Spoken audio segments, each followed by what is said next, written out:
दोस्तों, स्वागत है आपका मेरे YouTube चैनल इंग्लिश बाबू पर। और आज मैं फिर हाजिर हूँ आपके साथ एक नई स्टोरी लेकर। और दोस्तों, आज जो स्टोरी मैं आपके लिए लेकर आया हूँ ये एक शॉर्ट मॉरल स्टोरी है। बहुत ही अच्छी कहानी है। और दोस्तों, अक्सर मैं आप लोगों के लिए इस तरह की जो मॉरल स्टोरीज़ है वो लेकर आता हूँ, क्योंकि दोस्तों मेरी ये कोशिश होती है कि इंग्लिश सिखाने के अलावा मैं आपके सामने कुछ ऐसी स्टोरीज़ लेके आऊँ, मॉरल स्टोरीज़, जहाँ पर आप सिर्फ इंग्लिश ही ना सीखें बल्कि कुछ स्टोरी के माध्यम से आप कुछ ऐसा सीखें जो आपके जीवन के अंदर बदलाव भी लाए। और दोस्तों, आप जानते ही हैं कि जो कहानियाँ हैं या जो मॉरल स्टोरीज़ होती हैं कहीं ना कहीं हमारे जीवन में एक पॉजिटिविटी लेके आती हैं, एक सकारात्मक बदलाव को लेकर आती हैं। और कुछ ऐसी कहानियाँ होती हैं जो हमारे जीवन को बहुत ज़्यादा प्रभावित करती हैं, क्योंकि दोस्तों इस तरह की जो मॉरल स्टोरीज़ होती हैं वो ना हमें वो हमें एक तरह से कह सकते हैं कि जीवन को देखने का एक नया नज़रिया देती हैं। और उसके अलावा दोस्तों हमारे जीवन के अंदर वो बहुत ही ज़्यादा सकारात्मकता भी लेकर आती हैं जब हम उन कहानियों को सीखते हैं, समझते हैं उनके बारे में और उनके अंदर बताई गई अच्छी बातों को अपने जीवन में ग्रहण करते हैं। तो दोस्तों वो कहानियाँ सिर्फ कहानियाँ नहीं रहती, वो हमारी बहुत ही ज़्यादा काम की चीज़ें हो जाती हैं। तो दोस्तों उसी तरह से आज मैं आपके लिए एक मॉरल स्टोरी लाया हूँ। बहुत ही अच्छी और मज़ेदार कहानी है, कहानी सुनने में मज़ा आएगा। उसके अलावा आज की स्टोरी के माध्यम से आपको कई सारे नए इंग्लिश के वर्ड मीनिंग सीखने को मिलेंगे, उनकी करेक्ट प्रोनाउंसिएशन के बारे में पता चलेगा। और हमेशा की तरह जो इसका ग्रामर का पार्ट है उसे डिटेल में कवर करेंगे, तो एक एक स्ट्रक्चर को आप बड़ी आसानी से सीख पाएंगे। तो चलिए दोस्तों, कहानी को हम शुरू करते हैं और सबसे पहले कहानी का टाइटल देखते हैं। कहानी का टाइटल है द स्क्वेरल बिस्किट। दोस्तों ये जो वर्ड है स्क्वेरल, ये बचपन में से भी ये जो मैं इसको पढ़ता था इसकी प्रोनाउंसिएशन ठीक से नहीं आती, तो शायद मुझे लगता है अभी भी जब मैं इसको पढ़ रहा हूँ तो मेरी प्रोनाउंसिएशन शायद पूरी तरह से ठीक नहीं है। स्क्वेरल शायद इसको पढ़ेंगे और यहाँ पर एपिस्ट्रोफी ऐसे, जिसका मतलब होता है का की के। स्क्वेरल का मतलब होता है गिलहरी, और इसकी स्पेलिंग को आप नोट कर लीजिए। स्पेलिंग भी थोड़ी सी लंबी है तो आप इसे एक बार लिख लीजिए, याद कर लीजिए। वर्ड मीनिंग याद करना भी अच्छा है। SQUIRREL squirrel. स्क्वेरल का मतलब गिलहरी। तो क्या अर्थ हुआ? द स्क्वेरल्स बिस्किट, मतलब कि गिलहरी का बिस्किट। तो दोस्तों ये आज की इस कहानी का टाइटल है, शीर्षक है। और अब मैं इसे पढ़ना शुरू करता हूँ। आपसे रिक्वेस्ट है कहानी को बिल्कुल ध्यान से सुने, अच्छे से सुने, समझने की कोशिश करें, कि एक वर्ड को समझें। और यदि आपको नया वर्ड या फिर नया स्ट्रक्चर मिले तो आप उसको नोट ज़रूर करें। और यदि कहानी पसंद आए तो लाइक ज़रूर करें। तो चलिए इसको शुरू करते हैं। There was a squirrel little squirrel. दोस्तों ये जो वाक्य है ये एक सिंपल पास्ट का वाक्य है। सिंपल पास्ट का मतलब होता है जब हम पास्ट में कोई ऐसा वाक्य बनाते हैं जहाँ पर वॉज या वर्ब का प्रयोग हेल्पिंग वर्ब के रूप में किया जाता है, साथ में नाउन या एडजेक्टिव को लेकर वाक्य बनाते हैं। इस तरह के वाक्य को सिंपल पास्ट का वाक्य कहा जाता है, जिसमें किसी भी तरह की वर्ब का प्रयोग नहीं किया जाता है। और यदि इस तरह के वाक्य की शुरुआत देयर से होती है तो वहाँ पर देयर का कोई अलग से मतलब नहीं निकाला जाता है। तो क्या अर्थ हुआ? There was a squirrel little squirrel. एक गिलहरी थी, छोटी गिलहरी थी। She lived on a green tree that was laden with leaves. दोस्तों ये जो वाक्य है ये पास्ट इंडेफिनिट का अफर्मेटिव वाक्य है। और जब हम पास्ट इंडेफिनिट में अफर्मेटिव का वाक्य बनाते हैं तो वहाँ पर वर्ब की सेकंड फॉर्म का प्रयोग किया जाता है। लिव का मतलब होता है रहना, किसी स्थान पर निवास करना। Second form lived. She lived, वह रहती थी। ऑन आ ग्रीन ट्री, एक हरे पेड़ पर। दैट वॉज लेडन, लेडन का मतलब होता है लदा हुआ। दोस्तों ये एडजेक्टिव है। दैट वॉज लेडन, जो कि लदा हुआ था। विद लीव्स, पत्तों से। तो इस पूरी लाइन का क्या अर्थ हुआ कि she lived on a green tree that was laden with leaves, मतलब वह एक हरे पेड़ पर रहती थी जो पत्तों से लदा हुआ था। The little squirrel would come down from the tree during the day to look around for things for eating to fill her little stomach. दोस्तों बड़ा सेंटेंस है, थोड़ा थोड़ा करके से ट्रांसलेट करता हूँ। देखिए यहाँ पर वुड का यूज़ किया गया। वुड का यूज़ पास्ट की किसी भी वाक्य में आदत को दिखाने के लिए किया जाता है। साथ में फर्स्ट टर्म लगाई जाती है। The little squirrel would come down from the tree. Come down मतलब नीचे आना, मतलब छोटी गिलहरी पेड़ से नीचे आ जाती। ड्यूरिंग द डे, दिन के दौरान। To look around, look around मतलब ढूंढने के लिए। आसपास ढूंढने के लिए, फॉर थिंग्स चीज़ों को ढूंढने के लिए, फॉर ईटिंग खाने के लिए, टू फिल भरने के लिए, हर लिटिल स्टमक अपने छोटे पेट को भरने के लिए। तो इस पूरी लाइन का क्या अर्थ हुआ कि जो छोटी गिलहरी थी वो पेड़ से नीचे आ जाती दिन के समय आसपास खाने की चीज़ों को ढूंढने के लिए, अपने छोटे से पेट को भरने के लिए। She was a माइजर eater. दोस्तों ये भी सिंपल पास्ट का वाक्य है जहाँ पर एडजेक्टिव और नाउन दोनों का प्रयोग किया गया है। सॉरी, दोनों ही नाउन है। माइजर एडजेक्टिव नाउन है जिसका मतलब है कंजूस, और ईटर का मतलब खाने वाला। और दोस्तों माइजर का मतलब होता है कंजूस, इसे आप एडजेक्टिव नाउन दोनों की तरह ही प्रयोग कर सकते हैं। माइजर ईटर का मतलब होता है जो व्यक्ति कंजूसी से खाता है, मतलब खाने में भी जो कंजूसी करे उसको माइजर ईटर कहते हैं। शी वॉज ए माइजर ईटर मतलब वो एक कंजूस खाने वाली थी। दैट वॉज हर हैबिट, ये उसकी आदत थी। When ever she found something tasty, when ever मतलब जब भी, और दोस्तों ये भी पास्ट का फॉर्मेटिव वाक्य है जहाँ सेकंड फॉर्म लगाई गई है। फाइंड मतलब पाना, found second form. When ever she found something tasty मतलब जब भी उसको कुछ भी टेस्टी मिलता, स्वादिष्ट मतलब कोई चीज़ मिलती, शी वुड नॉट ईट, वह नहीं खाती। शी वुड सेव इट, वह उसको बचाती, एंड स्टोर, और उसको स्टोर कर देती। स्टोर का मतलब किसी का भंडारण करना, किसी चीज़ को भंडार कर देना, उसको वो स्टोर कर देती। It to eat on some other day, किसी और दिन खाने के लिए ये उसको स्टोर कर देती, उसको भंडार कर देती। वन डे, एक दिन, she found a whole biscuit near her tree. दोस्तों ये भी पास्ट का फॉर्मेटिव वाक्य है जहाँ सेकंड फॉर्म लगाई गई है। होल का मतलब है पूरा। एक दिन, she found a whole biscuit near her tree मतलब एक दिन उसे अपने पेड़ के पास एक पूरा बिस्किट मिला। It was a very good tasty looking cream biscuit of high quality, और ये एक बहुत ही ज़्यादा मतलब कि अच्छे स्वाद वाला, अच्छा दिखने वाला एक क्रीम बिस्किट था। ऑफ हाई क्वालिटी, बहुत अच्छी गुणवत्ता का ये क्रीम बिस्किट था। It smelled enchanting. दोस्तों इंचेंटिंग एडजेक्टिव है जिसका मतलब होता है अद्भुत, और ये इसमें से एकदम अद्भुत खुशबू निकली, मतलब खुशबू निकल रही थी। The squirrel clutched it in its little paw. Clutch का मतलब जकड़ लेना और पो का मतलब पंजा। जो स्क्वेरल थी उसने इसे अपने छोटे से पंजे में जकड़ लिया। And climbed up the tree, और वो पेड़ के ऊपर चढ़ गई। क्लाइम मतलब चढ़ना, सेकंड फ्रॉम क्लाइम्ड, और वो पेड़ पे चढ़ गई। She had not eaten anything since the morning. दोस्तों ये जो देखिए वाक्य है ये पास्ट परफेक्ट का वाक्य है। पास्ट परफेक्ट मतलब जब हम ऐसा वाक्य बनाते हैं जहाँ पास्ट में किसी क्रिया का पूरा होना दिखाते हैं तो उसमें हैड के साथ वर्ब की थर्ड फॉर्म का प्रयोग किया जाता है। तो क्या अर्थ हुआ? She had not eaten anything since the morning मतलब उसने सुबह से कुछ भी नहीं खाया था।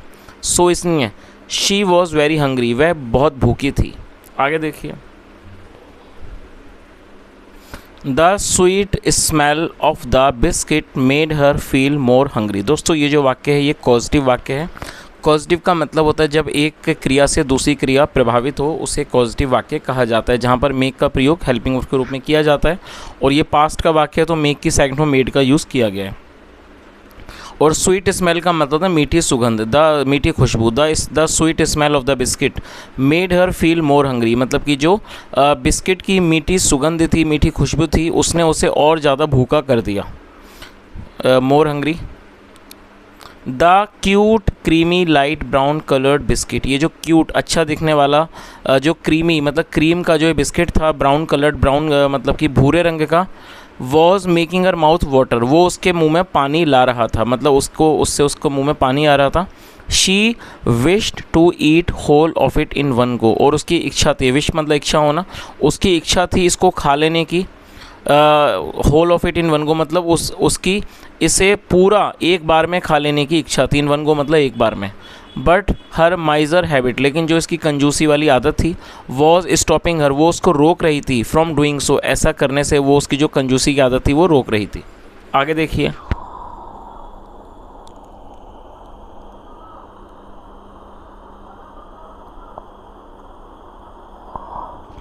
It's miserly mind set. Miserly adverb है जिसका मतलब कंजूसी से भरा हुआ, जो उसका एक कंजूसी वाला दिमाग था। उसने कहा why finish such a lovely tasty and enchanting biscuit right now, मतलब कि इतना ज़्यादा प्यारा स्वादिष्ट और एक अद्भुत जो बिस्कुट है वो आज ही ख़त्म क्यों कर रहे हो। इट इज़ प्रीशियस मतलब कि ये कीमती है। सिली बेवकूफ़। Save it for some other day, इसको बचाओ किसी और दिन के लिए। Save it save it save it, इसे बचाओ बचाओ इसे बचाओ। सो इसलिए the miserly little squirrel hid the biscuit in the crook of a big branch. दोस्तों ये भी पास्ट का अफर्मेटिव वाक्य है जहाँ सेकंड फॉर्म लगाई गई है। हाइड मतलब छुपाना, सेकंड फॉर्म हिड। और दोस्तों क्रुक को आप नोट कर लीजिए। देखिए क्रुक क्या होता है, जो टेढ़ा मेढ़ा स्थान होता है उसे क्रुक कहा जाता है। तो crook of a big branch का मतलब हो गया एक बड़े ब्रांच की, बड़े शाखा की एक टेढ़ी मेढ़ी टहनी को क्रुक कहा जाएगा। मतलब जहाँ पर वो टेढ़ी मेढ़ी हो रही है उसको क्रुक कहते हैं। तो क्या अर्थ हुआ, so the miserly little squirrel, जो ये कंजूस छोटी गिलहरी थी, हिड द बिस्किट, उसने बिस्किट को छुपा दिया, in the crook of a big branch, एक बड़ी शाखा के एक क्रुक में, मतलब जहाँ पे वो टेढ़ी मेढ़ी थी वहाँ पर उसको उसने छुपा दिया। शी केम डाउन, वह नीचे आई, फ्रॉम द ट्री, पेड़ से, अगेन दोबारा, एंड रैन अराउंड, और वो इधर उधर दौड़ी, लुकिंग फॉर सम ईट्स, कुछ खाने की चीज़ों को देखने के लिए।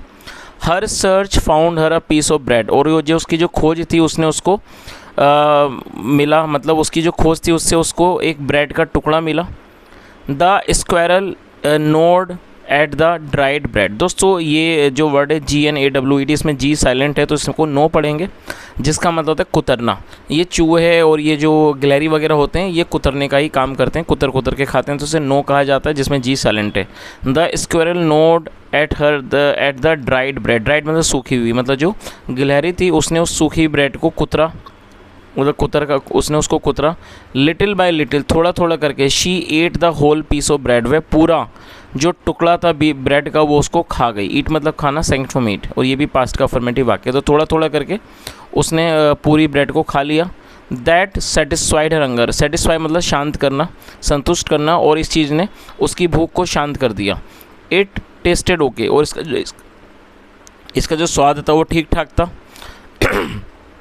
The squirrel ran and played around for some time, और जो गिलहरी थी वो दौड़ी और वो आसपास खेली कुछ समय के लिए। आगे देखिए,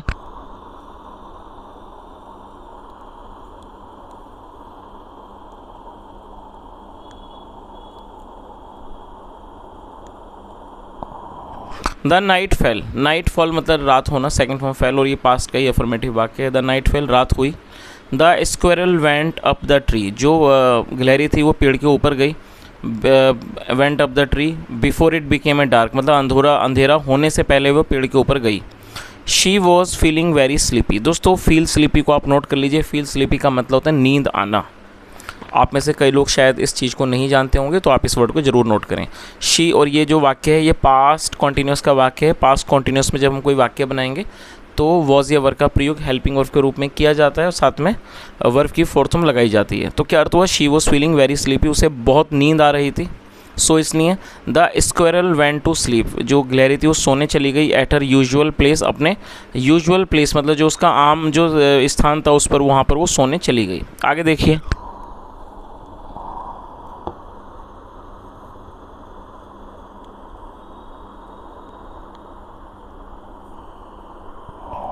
एट नाइट मतलब कि रात को। इट रेन हैविली, और रेन का मतलब बारिश होना।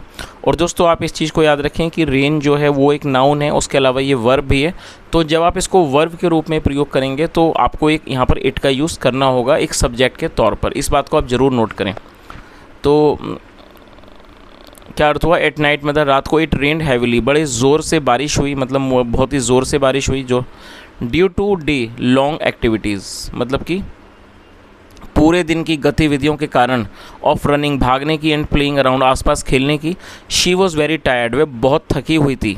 She was in deep sleep, वो गहरी नींद में थी। व्हेन इट स्टार्टेड रेनिंग, जब बारिश होना शुरू हुआ, मतलब जब बारिश हुई। तो इस पूरी लाइन का क्या अर्थ हुआ कि due to day long activities of running and playing around, मतलब पूरे दिन की भागने दौड़ने की गतिविधि के कारण के वजह से। ड्यू टू मतलब होता है की वजह से, के कारण। शी वॉज़ वेरी टायर्ड, वो बहुत थकी हुई थी। She was in deep sleep, वो बहुत गहरी नींद में थी। व्हेन इट स्टार्टेड रेनिंग, जब बारिश होना शुरू हुआ, बारिश होने शुरू हुई। When the water poured on her, और जब पानी उसके ऊपर गिरा। पोर मतलब गिरना, उड़ेलना, सेकंड फॉर्म पोर्ड। और जब पानी उसके ऊपर गिरा। शी वोक अप स्टार्टल्ड, दोस्तों स्टार्टल्ड का मतलब होता है चौंक कर जागने को कहते हैं। जब कोई व्यक्ति डर कर या चौंक कर जागे तो क्या अर्थ हुआ, शी वोक अप स्टार्टल्ड, वह चौंक कर घबरा कर उठ गई। सडनली अचानक, शी रिमेंबर्ड, उसको याद आया, about her cute treasured biscuit, अपने ट्रेजर्ड बिस्किट। ट्रेजर्ड का मतलब होता है छुपाया हुआ, मतलब अपने छुपाए हुए बिस्किट के बारे में उसको याद आया। She ran to the crook, और वो उस क्रुक मतलब जो टेढ़ी मेढ़ी शाखा थी उसकी तरफ वो दौड़ी, ऑफ द ब्रांच शाखा की, where she had hidden the biscuit. और दोस्तों देखिए यहाँ हैड के साथ थर्ड फॉर्म है, ये तो ये पास्ट परफेक्ट का वाक्य है। हाइड मतलब छुपाना, थर्ड फॉर्म हिडन। तो क्या अर्थ हुआ, she ran to the crook मतलब है उस क्रुक पर गई, उस जगह पर, ऑफ द ब्रांच शाखा की, उस जहाँ पर टेढ़ी मेढ़ी थी वो वहाँ गई। Where she had hidden the biscuit, जहाँ पर उसने बिस्किट को छुपाया हुआ था। वॉट शी सॉ, उसने जो देखा, मेड हर क्राई, उसने उसे रुला दिया। The biscuit was dissolving in the water, जो बिस्किट था, डिजॉल्व मतलब घुलना, वो पानी में घुल रहा था। And flowing down the tree, और वो पेड़ से नीचे बह रहा था। फ्लो डाउन मतलब नीचे बहना, फ्लो मतलब बहना, डाउन नीचे, और वो पेड़ से नीचे बह रहा था। She tried to grab the flowing solution, और उसने कोशिश की, टू ग्रैब झपटने की, पकड़ने की, द फ्लोइंग सॉल्यूशन, ये जो बहता हुआ सॉल्यूशन था, पानी था, उसको उसने पकड़ने की कोशिश की। Nothing came into her hand, उसके हाथ में कुछ भी नहीं आया। एक्सेप्ट ब्राउन वाटर, सिवाय भूरे पानी के उसके हाथ में कुछ भी नहीं आया। और एक्सेप्ट का मतलब सिवाय। आगे देखिए, the squirrel became very sad at it, और ये जो स्क्वायर, और दोस्तों बिकम सैड का मतलब होता है उदास होना, सेकंड फॉर्म बिकेम सैड। और आप इस चीज़ को भी याद रखें, जब आप एडजेक्टिव को वर्ब बनाएंगे तो एडजेक्टिव को वर्ब बनाने के लिए सपोर्टिंग वर्ब का यूज़ करेंगे, तो सैड के साथ बिकम का यूज़ किया गया। The squirrel became very sad at it मतलब जो गिलहरी थी वो इस बात पर बहुत ज़्यादा उदास हो गई। Because of her missing habit, उसकी इस शायद दोस्तों ये गलत है, मिसिंग नहीं, माइजर हैबिट होनी चाहिए, माइजरली, उसकी इस माइजरली हैबिट के कारण, मतलब कंजूसी की हैबिट के कारण, आदत के कारण, she could not eat such a delicious biscuit, वह इतने डिलीशियस मतलब स्वादिष्ट बिस्किट को नहीं खा सकी। दोस्तों यहाँ पर ये देखिए कुड का यूज़ किया गया। कुड का यूज़ जब किया जाएगा जब आप पास्ट में कोई ऐसा वाक्य बनाते हैं जब वो सका, सकी, पाया, पाई पे ख़त्म होंगे तो कुड का यूज़ किया जाता है। और यदि आप नेगेटिव बनाएंगे तो कुड के साथ नॉट भी लगाएंगे। जैसे मान लीजिए आप वाक्य बनाएंगे, वह नहीं दौड़ सका, ही कुड नॉट रन, वह नहीं चल सका, ही कुड नॉट वॉक। तो जब भी आप ऐसा वाक्य बनाएंगे जो सका, सकी, सके, पाया, पाई पे ख़त्म होगा तो कुड का यूज़ करेंगे, यदि नेगेटिव होगा तो कुड नॉट भी लगाएंगे। चलिए मैं आपको एक वाक्य देता हूँ, आप उसे सिर्फ एक ही वाक्य दूंगा नेगेटिव का, आप उसे ट्रांसलेट करें और कमेंट में बताएं। वाक्य है, राजू कार नहीं खरीद सका। I repeat the sentence, Raju car नहीं खरीद सका। चलिए, तो क्या अर्थ हुआ कि अपनी इस कंजूसी की आदत के कारण she could not eat such a delicious biscuit, वह इतने स्वादिष्ट बिस्किट को नहीं खा सकी। She had lost it completely, और दोस्तों लॉस्ट का लूज़ की थर्ड फॉर्म लॉस्ट, जिसका मतलब गंवाना, खोना, और हैड के साथ थर्ड फॉर्म है तो ये पास्ट परफेक्ट है। She had lost it completely, वह उसे पूरी तरह खो चुकी थी। व्हाट ए पिटी, कितनी दया की बात थी। This incident taught her a lesson. दोस्तों टीच का देखिए, आप इसे नोट कर लीजिए, टीच का मतलब होता है पढ़ाना या फिर सिखाना, सेकंड फॉर्म में टॉट, और स्पेलिंग क्या है, TAUGHT। दिस इंसिडेंट, इंसिडेंट मतलब घटना, this incident taught her a lesson, इस घटना ने उसे एक सबक सिखाया। And she gave up the habit of saving the tasty things because such things don't last long. और दोस्तों आप इसे भी नोट कर लीजिए, गिव अप का मतलब होता है किसी बुरी आदत को छोड़ना, second form give up. And she gave up the habit, और उसने आदत को छोड़ दिया, of saving the tasty things, स्वादिष्ट चीज़ों को बचाने की आदत को उसने छोड़ दिया, क्योंकि such things don't last long, क्योंकि इस तरह की जो चीज़ें होती हैं वो लंबे समय तक नहीं चलती हैं। और इसे लिखा गया कहानी को हरीश कुमार अमित जी के द्वारा। तो दोस्तों ये आज की एक कहानी थी, और मैं उम्मीद करता हूँ कहानी कहीं ना कहीं हमें सिखाती है कि कई बार हम ऐसी चीज़ों को अपने पास स्टोर कर लेते हैं, मतलब कि अपनी कंजूसी के कारण कि हम खुद भी उसका इस्तेमाल नहीं कर पाते और वो दूसरों के लायक भी नहीं बचती। जैसा हमने इस मामले में देखा कि जो गिलहरी थी उसने उस स्वादिष्ट बिस्किट को बचाया किसी और दिन खाने के लिए, लेकिन बारिश के कारण वो उसको खो चुकी थी। तो कहीं ना कहीं दोस्तों इस बात को भी समझना होगा कि जीवन में एक बैलेंस बनाना ज़रूरी है, कि यदि हमें ऐसा लगता है कि हमारे पास ऐसी कोई चीज़ है जो हमारे किसी काम की नहीं है, या फिर वो हमारे पास ज़्यादा है, तो उसको ख़राब करने से बेटर है हम उसे दूसरे लोगों के साथ शेयर करें, क्योंकि ऐसा ज़रूरी नहीं है कि वो चीज़ हमारे पास लंबे समय तक टिके। तो दोस्तों ये आज की एक छोटी सी कहानी थी। If you really enjoyed the session and then, और if you want to maybe appreciate my hard work, then do like this video and just subscribe the channel. If you have not subscribed, press the bell icon so that you can keep getting the notifications of the new videos. And apart from this guys, if you have any doubt you can ask me in the comment section, and if you want to say anything about the story or whatever your experience about the story, or if you want to leave your feedback, you are more than welcome.